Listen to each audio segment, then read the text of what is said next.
I'd actually like to augment that as well, too, just to be clear. The direction that I gave to CEDO in the creation of the report was, first of all, to take the submissions that the tenants union made during the housing summits and review every item that was submitted by the tenant union. I also met personally with one of the leaders of that group, and that informed the direction that I gave to CEDO as they constructed this memo.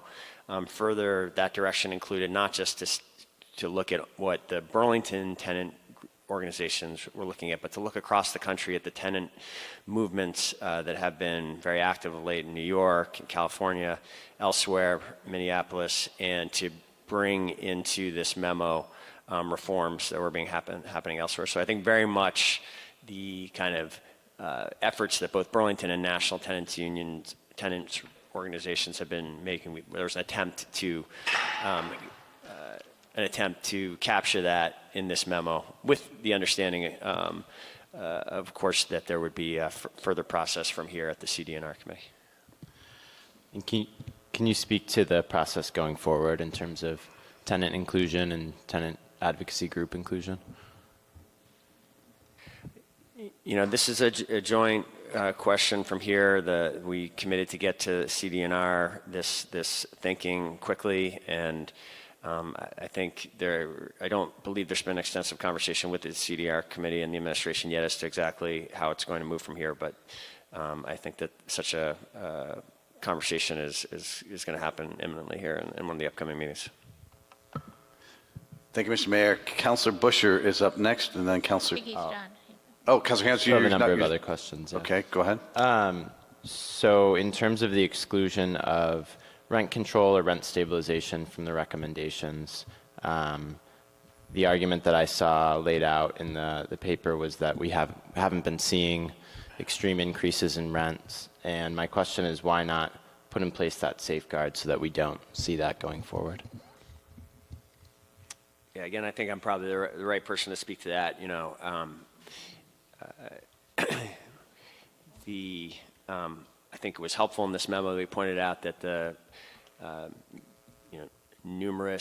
some of the recent there has been recent focus on rent control or items that are that are some called rent control and others call more rent stabilization in multiple jurisdictions in recent months around the country. I thought it was helpful that the memo pointed out that at least many of these, I mean, there haven't been many of them, but that some of these efforts have been in jurisdictions where you are seeing much higher rates of rent increases than we have been seeing here, and thus, we're really working in a different context. This is a memo for CD&R to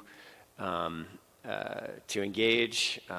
This is the administration, and the administration has had a long standing concern about rent control efforts because as is noted in there is substantial, rigorous academic study that shows that those efforts are often self-defeating. That is part of the reason why the city has in the past rejected such measures, and we think there's a lot of work to be done that there's much more consensus about, and which would have, frankly, a much greater impact than some of the, than ensuring against,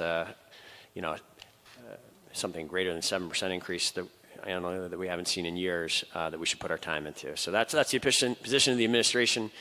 If the CD&R feels differently about it, we can engage that conversation. But we think we should be focused on the significant items that can have a substantial impact that there is consensus about and that we should get done.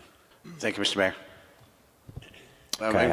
I do want to caution councilors. This is a communication that's going to the CD&R committee. There's going to be ample opportunity for councilors to talk with CD&R committee members, to go to those meetings. This will come back, so let's keep focused on that. Councilor Hanson, I don't want to go through this with every councilor.